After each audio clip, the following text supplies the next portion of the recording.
Hello everyone, welcome to A4 അടുക്കള.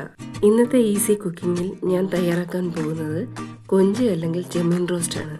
വളരെ എളുപ്പത്തിൽ കുറച്ച് ഇൻഗ്രീഡിയൻസ് ചേർത്ത് എങ്ങനെ ഒരു ചെമ്മീൻ റോസ്റ്റ് തയ്യാറാക്കാമെന്നാണ് ഈ വീഡിയോയിൽ ഞാൻ കാണിക്കുന്നത്.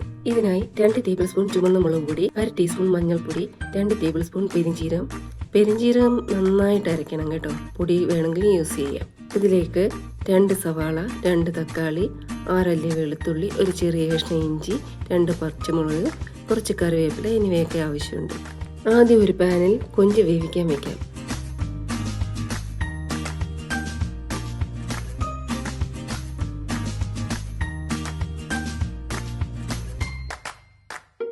അതിനകത്തോട്ട് ഉപ്പും വെള്ളവും ചേർത്ത് അടച്ചു വെച്ച് വേണം വേവിക്കാൻ.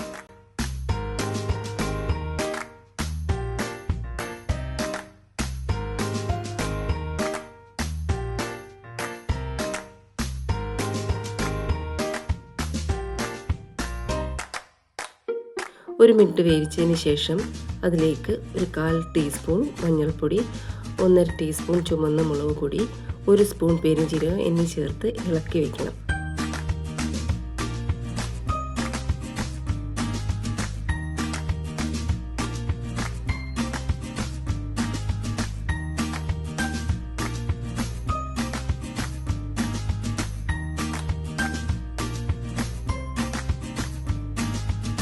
ഇത് തീ കുറച്ച് വെച്ചതിന് ശേഷം നമുക്ക് വേറൊരു പാനിൽ മസാല തയ്യാറാക്കാം.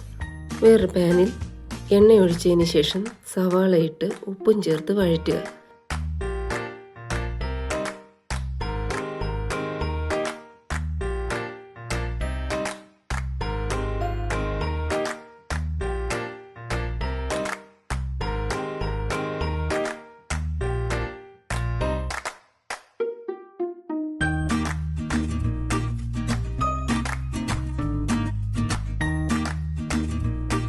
ഇതിലേക്ക് നമ്മൾ എടുത്ത ഇഞ്ചി, വെളുത്തുള്ളി, പച്ചമുളക്, കറിവേപ്പില എന്നിവയൊക്കെ ചേർത്ത് ഒന്നിളക്കുക.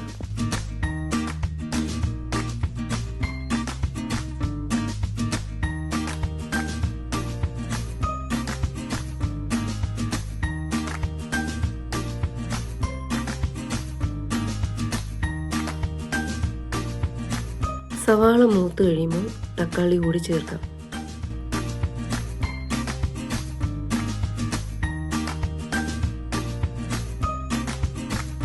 ഇതൊന്ന് മൂടി വെച്ച് വേവിക്കാൻ കേട്ടോ. അതവിടെ ഇരുന്ന് വെന്തോട്ടെ. കൊഞ്ച് അത്യാവശ്യം നല്ലതായിട്ട് വെന്തിട്ടുണ്ട്. മസാലയൊക്കെ പിടിച്ചിരിക്കുന്ന ഈ കൊഞ്ചിലേക്ക് അല്പം കറിവേപ്പിലയും വെളിച്ചെണ്ണയും ചേർത്ത് ഫ്രൈ ആക്കാൻ വയ്ക്കാം. പെട്ടെന്ന് തന്നെ കൊഞ്ച് നല്ലതായിട്ട് ഫ്രൈ ആയിട്ട് വരും.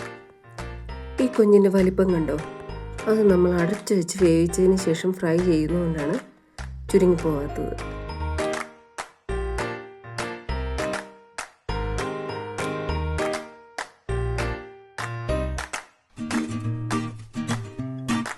ഇപ്പോൾ കൊഞ്ച് അത്യാവശ്യം ഫ്രൈ ആയി വന്നിട്ടുണ്ട്.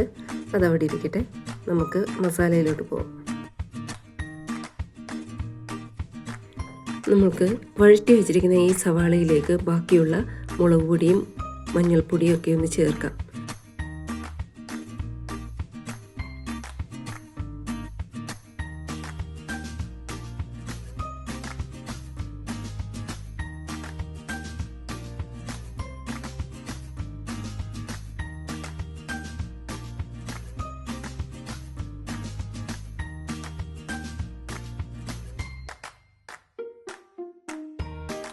മുളക് പൊടിയൊക്കെ ഒന്ന് മൂത്ത് വന്നതിന് ശേഷം നമ്മൾ ഈ സവാളയൊക്കെ ഒന്ന് സൈഡിലോട്ട് മാറ്റി വെച്ച് നടുക്ക് ബാക്കി ഒന്ന് പെരിഞ്ചീരകമൊക്കെ ഒന്ന് ഇട്ടിട്ട് കുറച്ച് എണ്ണ ഒഴിച്ച് ആ പച്ചമണം മാറാൻ വേണ്ടിയിട്ട് വയ്ക്കാം.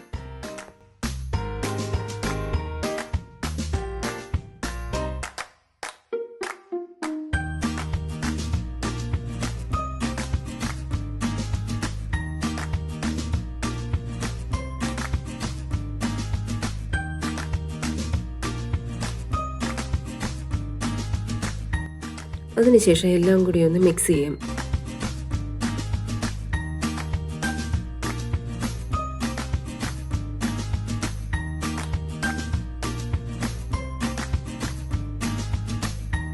ഒരു മിനിറ്റ് നമുക്ക് ഈ മസാല അടച്ചു വെച്ചൊന്ന് വേവിക്കാം.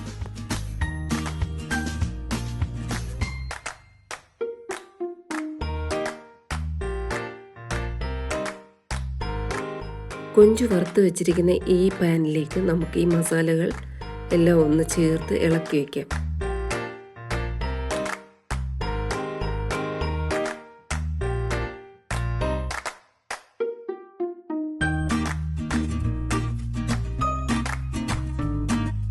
അല്പം വെള്ളം കൂടി ചേർത്ത് ഒന്ന് ഇളക്കിയതിന് ശേഷം മൂടി വെച്ച് നമുക്കിതൊന്ന് 1 മിനിറ്റ് വേവിക്കാൻ വയ്ക്കാം.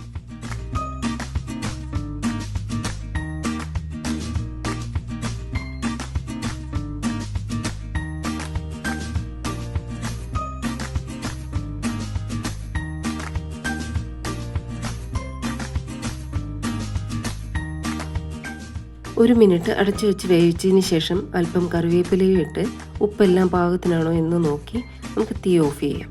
നമ്മുടെ കൊഞ്ച് റോസ്റ്റ് ഇവിടെ റെഡി ആയിട്ടുണ്ട്.